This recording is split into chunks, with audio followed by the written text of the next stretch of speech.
11 and 12 is combination of the few mode of heat transfer, right? We're starting a heat changer. Actually, one fundamental application for this course. Okay, then we go on. So during lecture, they already show you how to derive the one-dimensional, not one-dimensional, the 3D heat conduction equation. A few specific cases. Whether the equation is static or transit, right? Depending whether temperature is function of time or not, right? If temperature not depending on time, then it's static, right? Otherwise, it's transit, right? And also the term without generation or with generation, right? One term there. We have three different coordinates, fundamental coordinates, of course. For linear equation, depending on the most likely depending on the geometry of the object we're going to study. The study can transfer in plane wall. So we're using Cartesian coordinates, right? We have the three length scale orientation x, y, z, right? Or sometimes we call the rectangular coordinate with the same thing. It's most likely the contribution of the mathematics in simplification gas, right? Then if we're starting to transfer in a long cylinder, let's say in a wire, right? In that case, we're using the cylindrical coordinates, right? If starting to transfer in a metallic ball or other material ball, that doesn't matter. So using the physical coordinates. The reason why we're choosing the specific coordinates for specific geometry of shape, right? You try to simplify, mathematically simplify the problem, right? For example, for the boundary, if you're using we're starting the heat transfer, setting 2D, heat transfer of a cylinder, of a circle, right? The boundary of the circle in a Cartesian coordinate actually is x squared plus y squared equals something, right? So that's the boundary of the circle in a setting coordinate, in Cartesian coordinate. But the boundary becomes much easier in expressed in the specific coordinate, right? Just r equals something, right? So that's simple. That's why reason why choosing different coordinates for different shape of the object we are going to study. Then to get a unique solution, because we're now dealing with the differential form of heat conduction equation. So we need to get solution, we need to do integration, right? The problem every time you do integration, you induce one unknown parameter, right? That means the final solution, they don't have one unique answer, right? That's the reason why we need more mathematical constraint. So that constraint you call the boundary condition when the independent variable refer to the length scale, right? So that's a boundary condition. But if the independent variable is time, in that case it's called the initial condition. Mathematically, there's no difference, but it's related to space, so that's called boundary condition. Related to time, that we call the initial condition. Because for the time, only one dimension, so we only need one initial condition. But for the boundary, because we have three domain, they have three dimensions, so sometimes we need more than one boundary condition, right? That's the case. Last case, one very general assumption we apply in this course is called constant material property. Particularly in heat conduction, constant thermal conductivity, right? But sometimes cannot apply, right? For example, if the material is metal, right? We know the thermal conductivity of the metal actually changes a lot with temperature, right? So that case, we cannot assume the thermal conductivity constant, right? That's later we're dealing with in different way when we encounter the variable thermal conductivity. So this is just the most common heat conduction equation in three dimensional, right? Just wherever in common it means for most general case, right? In real application, in real problem, even later you want to derive that, you're starting from the fundamental one. Starting from the most general one, they go into the specific one, right? So typically, you have the admissions. But in Cartesian coordinates, actually, the heat conduction along x, y, z, they're basically the same expression. Later you reduce one dimensional because you just change the integer x from x to y, they doesn't matter, they are the same. But for cylindrical coordinate and for the spherical coordinate, we have the one or two angular components, but most likely in this course, we'll encounter the geometry is symmetry, right? So temperature is not going to change with the angular component, right? I believe in the because myself also go through like roughly go through the lecture notes. I know the lecture already show you how to derive the three-dimensional heat kinetic equation, right? Including a small control volume like dx, dy, dz, and from actually everything is derived from the conservation of energy, right? It's something we learned at the first class, right? So you should be very familiar with that, right? Energy in, right? We're choosing control volume, right? Energy in minus energy out plus generation rate equals to the total rate of storage change, right? We're choosing for rectangular shape, right? We're choosing control volume and small slice with rectangular shape, right? We're taking up of delta x from x to the x plus delta x. So energy in terms of the heat transfer rate. Minus energy out plus generation rate equal to the total storage change, right? Simple. Just write the instruction of energy in and energy out.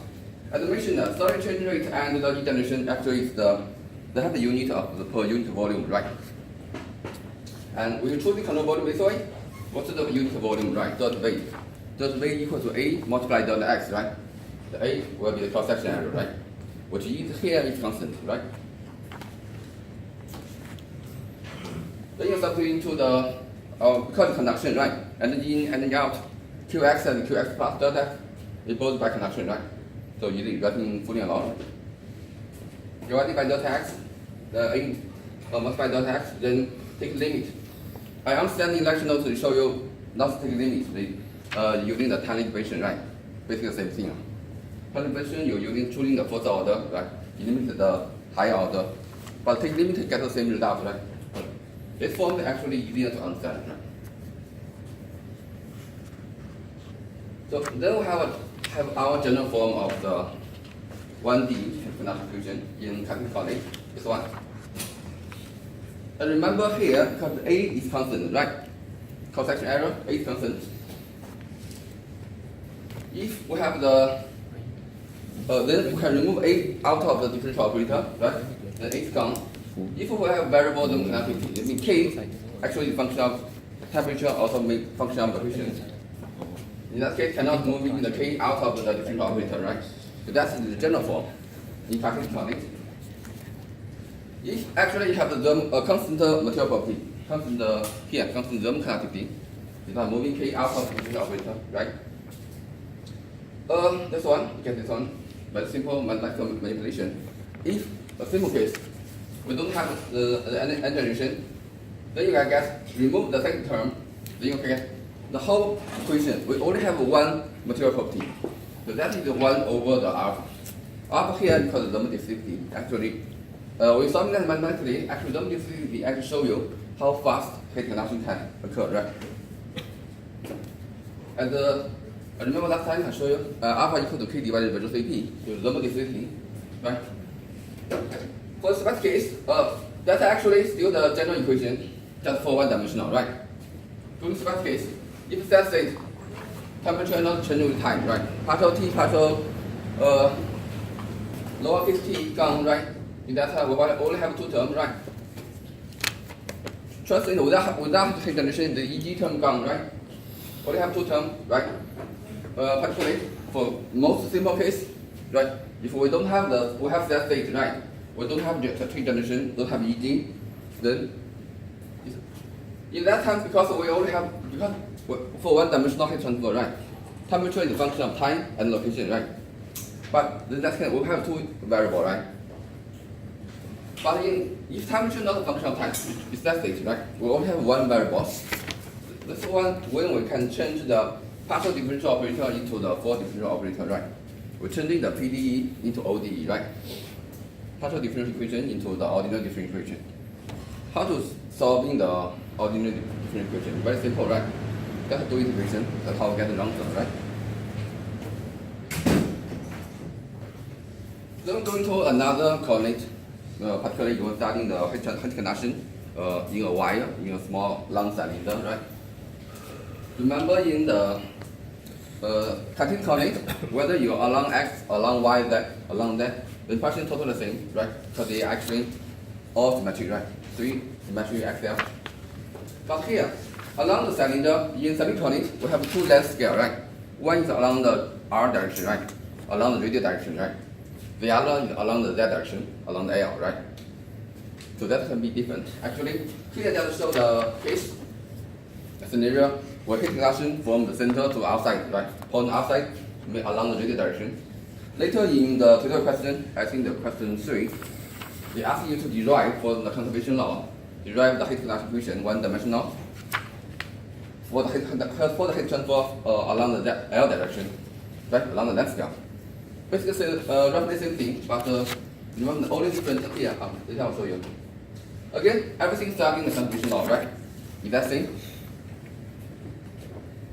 The Q in minus Q out plus the generation rate equal to the solid change rate, right? All the same thing. Subject impression. Remember here, the A here is not constant, right? Here is small section shooting from the center to outside, right? What is the A? A here equal to 2 pi r the perimeter multiplied by length, right? That's A is variable. And that's the only difference. Compare with the last one. Here A is cross section, it's constant, right? But here, that's actually depending on how you choosing the control volume, right? A is the perimeter multiplied by length. That's the only difference. The duration is that same. Only thing here, because A is a function of the R, right? You cannot moving the A outside the differential operator, right? That's why after you remove that's constant constants, like 2 pi, you get R inside the differential operator, right? Cannot move out because it's not constant, right? That actually shows only the difference why we have different version for the 1D heat conduction, right? Compared with the Cartesian coordinate. Same thing, along you have constant material property, right? Constant K moving out of differential operator, right? Well, by that way, you actually can efficiently reduce the number of unknown parameters, right? Otherwise, we need to know the value of the density and the specific heat, the Cp, right? Also the conductivity. But to summarize together, we only one parameter we need to know. This is the thermal diffusivity, right? Alpha, right? That's called the actual standard way in mathematical manipulation. We try to reduce the unknown parameter, right? Then that's the thing. Steady state, we remove the standard term, right? You got the temperature, not functional time. Then wherever you remove, because for 1D heat conduction, most likely will have two variables, right? Wherever you remove one, you change it to the PD become OD, right? Remember the change of the differential operator, right? You change from the steady state, we're changing for the partial differential operator into the full differential operator, right? Translate without generation, you remove the second term. That case, for steady state without generation, right? Only one term left. Remember the difference, the most simple case, right? For the Cartesian coordinate, steady state without conjunction, right? You saw the second order of differential equal to 0. That means what? For heat conduction through a wall, you steady state without conjunction, integration twice, then you get the answer. The answer will be what? T equals to AX plus B, right? That means temperature change will be linear, right? That's for the Cartesian coordinate. But for this one, yeah. Remember, that's why in the Cartesian coordinate, you integrate twice. Remember, it's not linear anymore because the impression for the ODE become different, right? I believe you all know how to solving the normal ODE next one, right? It's purely mathematics. Last case, for the case of the spherical coordinate, right? I don't need to derive anymore because all derivation will be that same. The only difference here, as I mentioned, is how do you choose in the control volume, right? In the first one, we have A is constant, right? The second one, A is the perimeter multiplied by length, 2 pi r multiplied by L, right? And in the spherical conics, what is A? It is small, it's spherical shell, right? 4 pi r squared, that's it, A, right? Substitute back, that's why we have r squared inside the differential operator, right? Cannot move out. A here equal to 4 pi r squared. So you know the equation, you know how to come. Later we will, if you examine the equation directly give you, so you roughly know how to write it out, right? Because you know its origin, that you need to understand, right? That's the same thing. Come to the Lum connectivity, move out, right? Instead of a k and rotate t, you also can directly have 1 over alpha, right? Same, step 6, remove the transit term, then without generation, remove the second term. Step 6, you get this one, right? Again, for the normal ODE, you should know how to solve that. Integration type. Normally have 2 methods, right? One you separate the variable, right? The other one can using the Laplace transformation, right? Very simple. And animation, different from the normal equation we can directly get the one unique answer, right? For the ODE differential equation, you usually don't have the unique solution. That's why we need a more mathematical constraint, right? That constraint provides you with one unique solution, right? Because we're solving that, we want to know temperature in each point of it at a certain time, right? To know that, we must need more constraint. If that constraint refers to space, right? The length scale, we call it bound condition. If that constraint refers to time, so we call it the initial condition. As I mentioned, mathematically they are exact same, right? There are actually 3 types of bound condition, right? The first type, they give constraint over the T, directly over temperature at a certain location, right? And this one, the first one, specific bound condition at a certain time, certain location, right? S equals 0, S equals the outside, X equals L, given temperature. The other one, they give constraint over the gradient of temperature, right? The partial T partial X equals something at a certain location, right?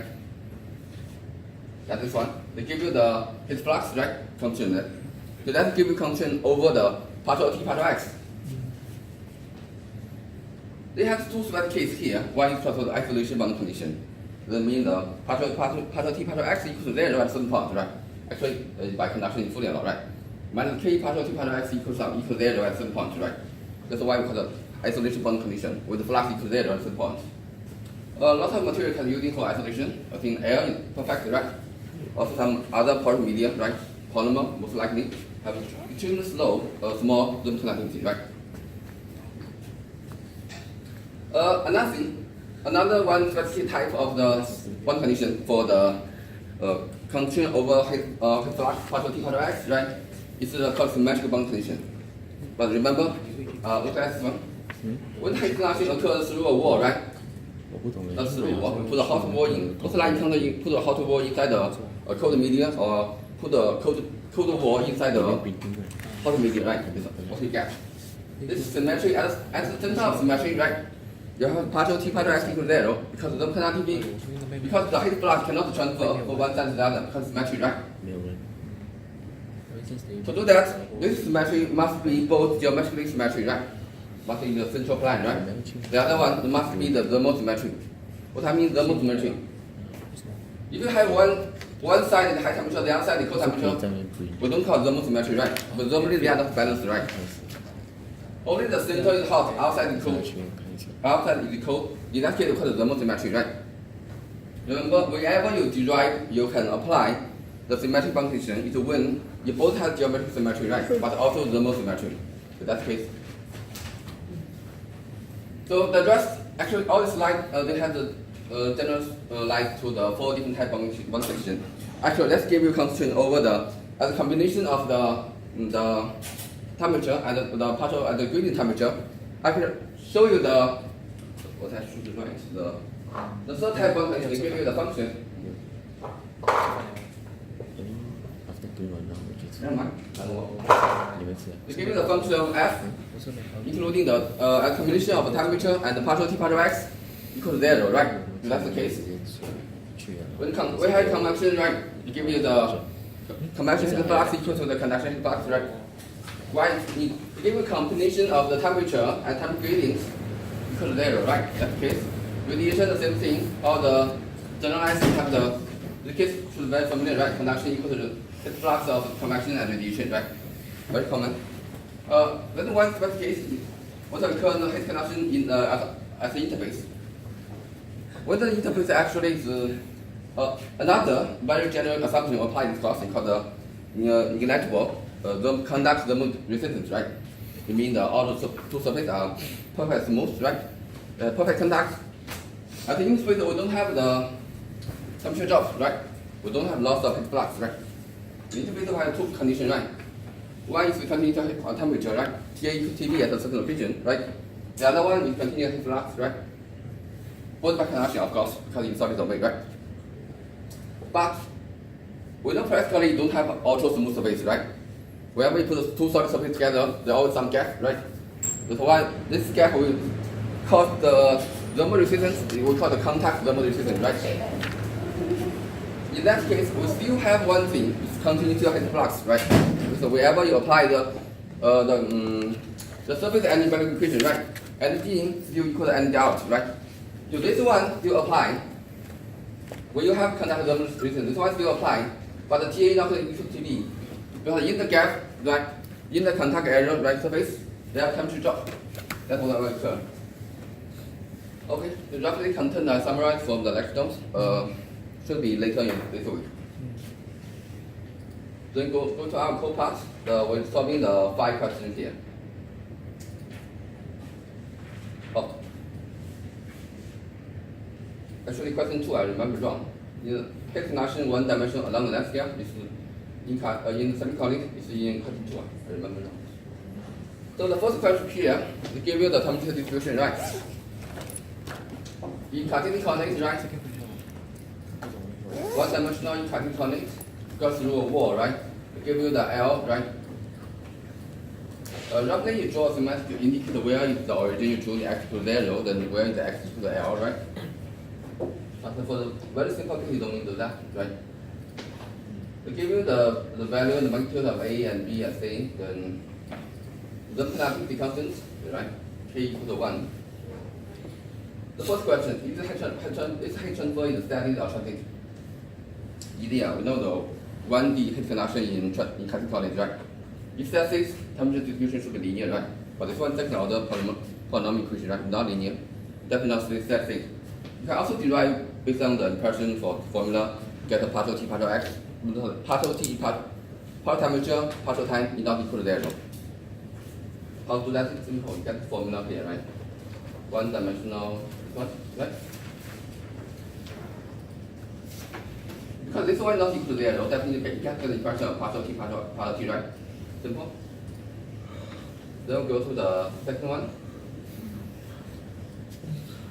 They want to know the heat flux, capital small q, right? Which is small q easy, right?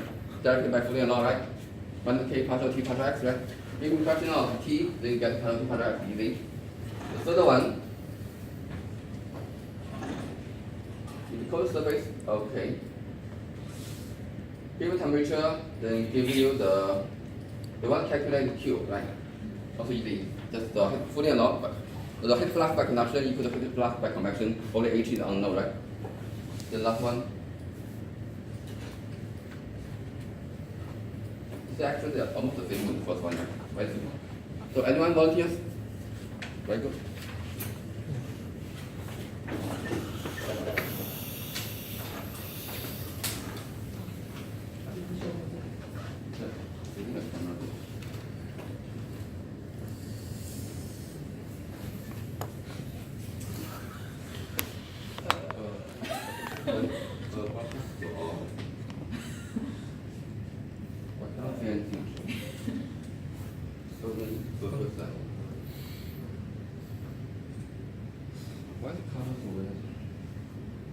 Think too close. Oh, but you need to zoom out.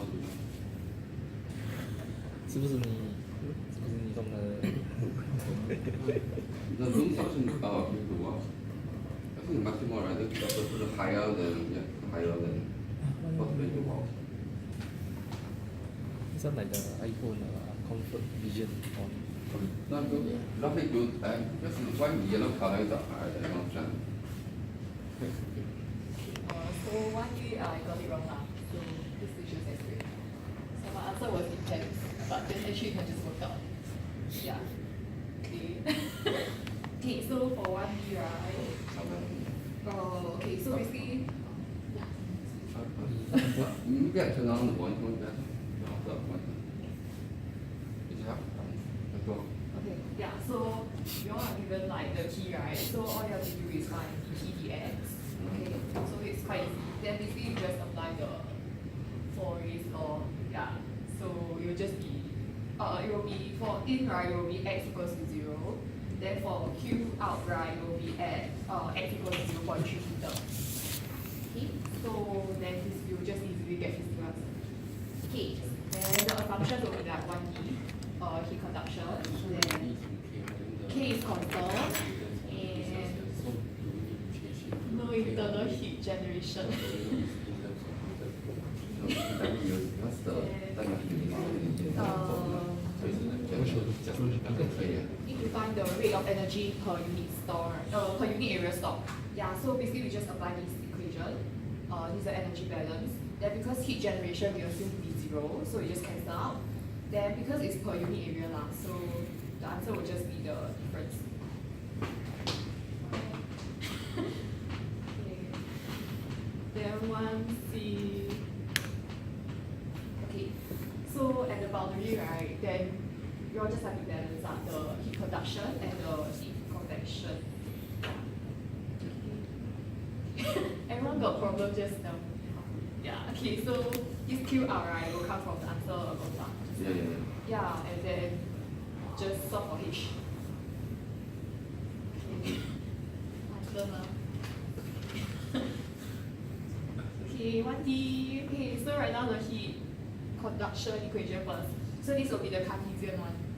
Okay, so then after that, as mentioned earlier, we just change it to this one because it is the steady state as well as 1D. Yeah. Then we just solve for it. Then we get delta T over delta big T over small t is this value, and then we know this is greater than 0. That's why temperature is increasing. Okay. Okay. Just now, one student asking me a very interesting question. Because you know the unit of the A and B, C is in the degree in Celsius, not the Kelvin, right?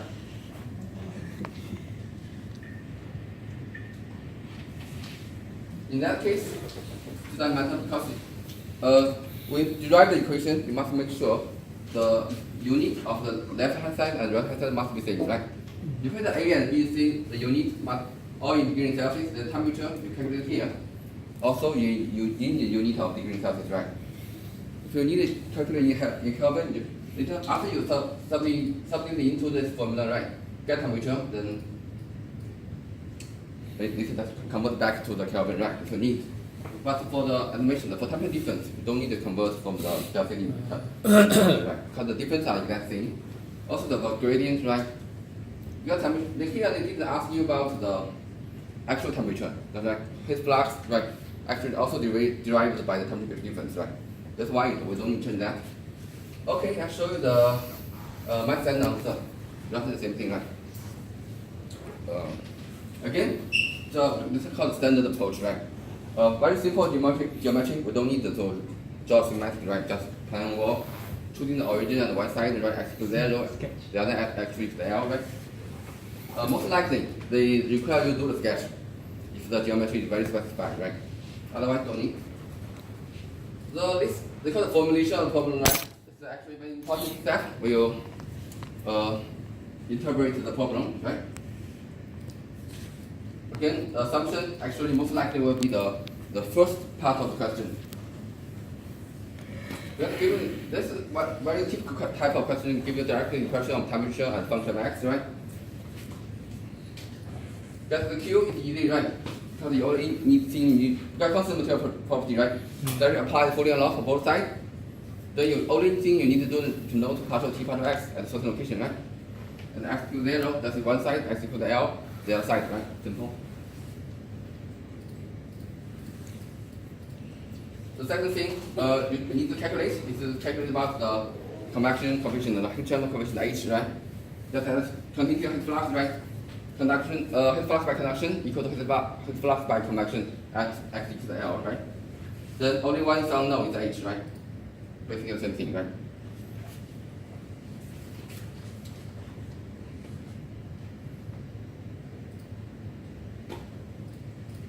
Because directly from this formula, right? It's constant of Bloom connectivity. Because you know the temperature function of x, right? We can directly calculate about the temperature partial t, right? So you know the positive that temperature increase with time, right? The negative value the temperature decrease, right, with time, right? Simple. Then we go to question 2. As I mentioned, the derivation step is almost the same with the one we applied in the when we derive the one-dimensional integration in silicon. Only question is that how we put in the control volume. In the last lecture notes, my summary, this is how we choosing the control volume. Because heat conduction occurs from the center to outside, from the outside, right? Along the radial direction.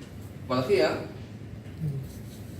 the heat conduction is for one end, right, to the other end of the cylinder, right? They are only choosing the control volume for you, right? It's most light of the pillar, right? Very simple, anyone? Very good. Oh, picture. No. Yeah, Better point of light. Okay. One light.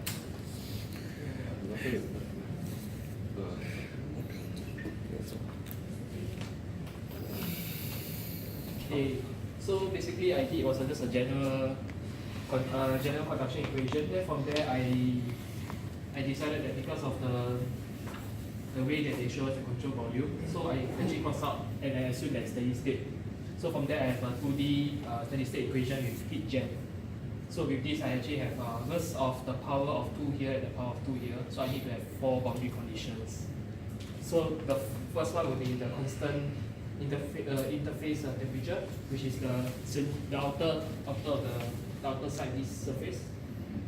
Then for the second one is adiabatic surface, so there should be a heat dissolution. Then one is a convection surface.